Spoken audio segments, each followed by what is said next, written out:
بسم اللہ الرحمن الرحیم۔ ناظرین گرامی، کیا حضرت عائشہ صدیقہ رضی اللہ تعالیٰ عنہ بانجھ تھیں؟ حضرت عائشہ صدیقہ رضی اللہ تعالیٰ عنہ کے اولاد نہ ہوئی؟ تو ناظرین گرامی، آئیے یہ سب کچھ جاننے کے لیے آپ ہماری ویڈیو کا آخر تک ضرور سنیے۔ نبی پاک صلی اللہ علیہ وآلہ وسلم کے کاشانہ اقدس میں آ کر حضرت عائشہ صدیقہ رضی اللہ تعالیٰ عنہا نے جو کچھ سیکھا وہ آج پوری امت مسلمہ خصوصاً مسلمان عورتوں کے لیے بلائی اور نجات کا سامان بنا ہوا ہے۔ پیارے آقا صلی اللہ علیہ وآلہ وسلم پوری کائنات کے معلم اعظم کی حیثیت سے حضرت عائشہ صدیقہ رضی اللہ تعالیٰ عنہا کی تربیت فرماتے رہے۔ نبی پاک صلی اللہ علیہ وآلہ وسلم اپنی جملہ ازواج کے ایک ایک فعل کی نگرانی فرماتے اور کہیں کوئی لغزش نظر آتی تو فوراً اصلاح فرماتے۔ اس سلسلے میں حضرت عائشہ صدیقہ رضی اللہ تعالیٰ عنہا کو جو امتیاز حاصل ہوا وہ ایک مثال رکھتا ہے۔ حضرت عائشہ صدیقہ رضی اللہ تعالیٰ عنہا کی عمر نکاح کے وقت کم تھی۔ اس کی وجہ یہی ہے کہ ان کے ذریعے امت کی عورتوں کی تعلیم و تربیت کا کام لینا مقصود تھا۔ پیارے دوستو، حضرت عائشہ صدیقہ رضی اللہ تعالیٰ عنہا کو اللہ رب العزت نے ذہانت عطا فرمائی تھی۔ اس کے ہوتے آپ کے سامنے جب بھی کوئی مسئلہ درپیش آتا تو آپ نبی پاک صلی اللہ علیہ وآلہ وسلم سے پوچھ لیتی، اور جب آپ صلی اللہ علیہ وآلہ وسلم واضح فرما دیتے تو وہ انہیں از بر کر لیتی۔ پیارے دوستو، یہی وجہ ہے کہ حدیث کی کتابوں میں حضرت عائشہ صدیقہ رضی اللہ تعالیٰ عنہا سے روایت کرتا حدیثوں کی کافی تعداد ہے۔ حضرت امام بخاری اور حضرت امام مسلم رحمۃ اللہ علیہ کے مطابق حضرت ابو ہریرہ رضی اللہ تعالیٰ عنہ اور حضرت عبداللہ بن عمر رضی اللہ تعالیٰ عنہ کے علاوہ کسی دوسرے صحابی نے حضرت عائشہ صدیقہ رضی اللہ تعالیٰ عنہا سے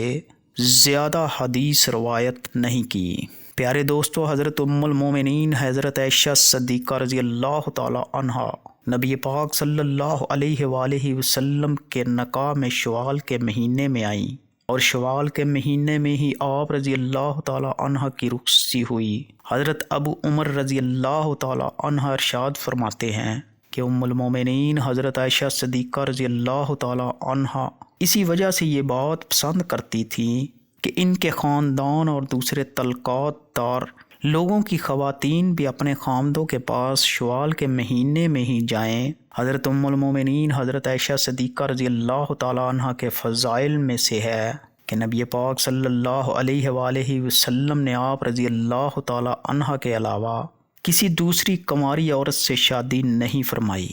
اور نبی پاک صلی اللہ علیہ وآلہ وسلم اپنی تمام ازواج مطہرات میں سے حضرت عائشہ صدیقہ رضی اللہ تعالیٰ عنہ سے ہی سب سے زیادہ محبت کرتے تھے، یہاں تک کہ آپ رضی اللہ تعالیٰ عنہ اگر کسی چیز کی خواہش کرتی تو آپ صلی اللہ علیہ وآلہ وسلم پورا فرماتے۔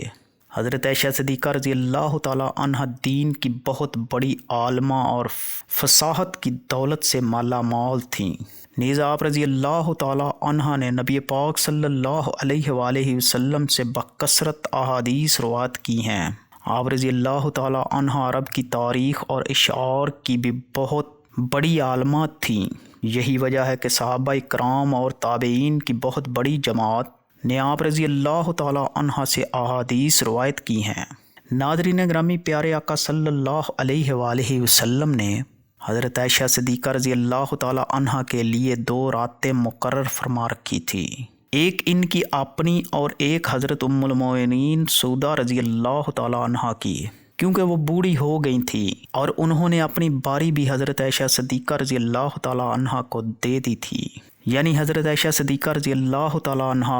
ام المومنین حضرت خدیجۃ الکبریٰ رضی اللہ تعالیٰ عنہ کے بعد ازواج مطہرات میں سے خوش قسمت ترین ہیں کہ جنہوں نے اللہ پاک کے نبی صلی اللہ علیہ وآلہ وسلم کے ساتھ اتنی زیادہ قربت نصیب فرمائی۔ حضرت عائشہ صدیقہ رضی اللہ تعالیٰ عنہ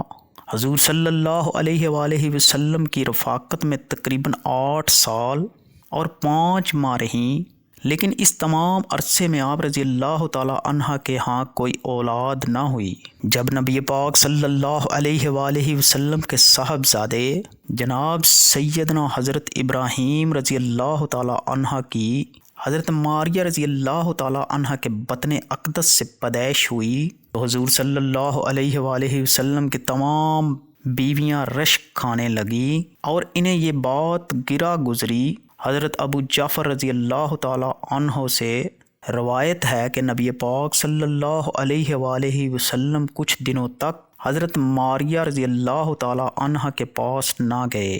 کیونکہ آپ صلی اللہ علیہ وآلہ وسلم کی باقی ازواج مطہرات پر وہ گرا گزرتی تھی اور ان پر رشک کھاتی تھی، مگر ان سب میں سب سے زیادہ رشک حضرت عائشہ صدیقہ رضی اللہ تعالی عنہ کو تھا،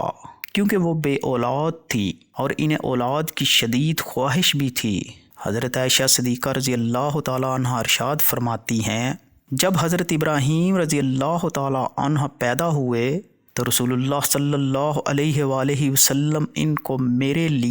میرے پاس آئے اور فرمایا، اے عائشہ میرے ساتھ اس کی شباہت تو دیکھو، یہ میرے ساتھ کتنا ملتا جلتا ہے۔ تو میں نے کہا مجھے تو کوئی شباہت نہیں دکھائی دیتی۔ فرمایا کیا تو نے اس کے گورے رنگ اور گوشت کو نہیں دیکھا؟ میں نے کہا جو دائی یا اونٹنی کے دودھ سے پالا جاتا ہے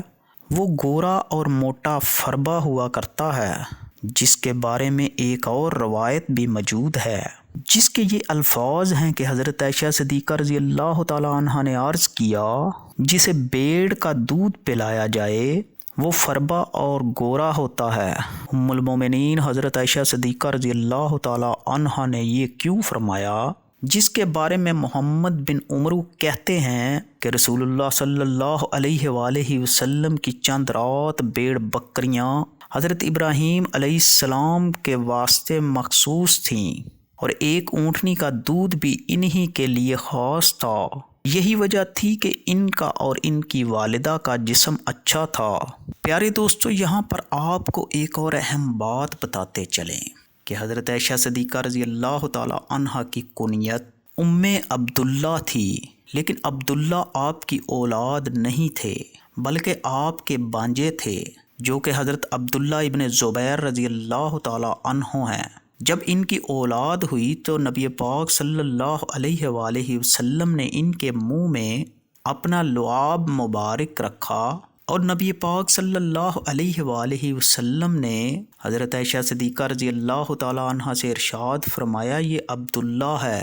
اور تم ام عبداللہ ہو۔ حضرت عائشہ رضی اللہ تعالی عنہ ارشاد فرماتی ہیں، اس کے بعد سے ہمیشہ میری کنیت ام عبداللہ ہی رہی، جبکہ میری کوئی اولاد نہیں تھی۔ اسی ضمن میں ایک اور روایت یہ بھی ملتی ہے کہ جتنا عرصہ حضرت عائشہ صدیقہ رضی اللہ تعالی عنہ نبی پاک صلی اللہ علیہ وآلہ وسلم کے ساتھ رہیں، اس عرصے میں آپ رضی اللہ تعالی عنہ کو ایک حمل بھی ہوا، لیکن کچھ عرصے بعد وہ ضائع ہو گیا۔ شاہرہ بخاری امام احمد بن محمد قسطلانی رحمۃ اللہ علیہ نقل کرتے ہیں کہ اس بات کی کوئی دلیل نہیں، آپ کو ام عبداللہ صرف آپ کے بھانجے کی وجہ سے کہا جاتا تھا۔ ایک دن آپ رضی اللہ تعالی عنہ نے عذرا حسرت نبی پاک صلی اللہ علیہ وآلہ وسلم سے اس بارے میں عرض کیا کہ اور خواتین نے تو اپنی سابقہ اولادوں پر اپنی اپنی کنیت رکھ لی، میں اپنی کنیت کس کے نام پر رکھوں جبکہ میری کوئی اولاد نہیں؟ تو نبی پاک صلی اللہ علیہ وآلہ وسلم نے ارشاد فرمایا، تم اپنے بانجے عبداللہ کے نام پر اپنی کنیت رکھو، جو کہ تمہاری بہن اسما بنت ابو بکر عبداللہ بنت عوام کے بیٹے ہیں۔ بس تب سے آپ کو ام عبداللہ کی کنیت سے پکارا جانے لگا۔ ناظرین گرامی، اللہ تبارک و تعالیٰ سے دعا ہے اللہ پاک اپنے پیارے حبیب صلی اللہ علیہ وآلہ وسلم کے صدقے ہمیں نیک اعمال کرنے کی توفیق عطا فرمائے۔ کمنٹ باکس میں آمین ضرور لکھیے گا۔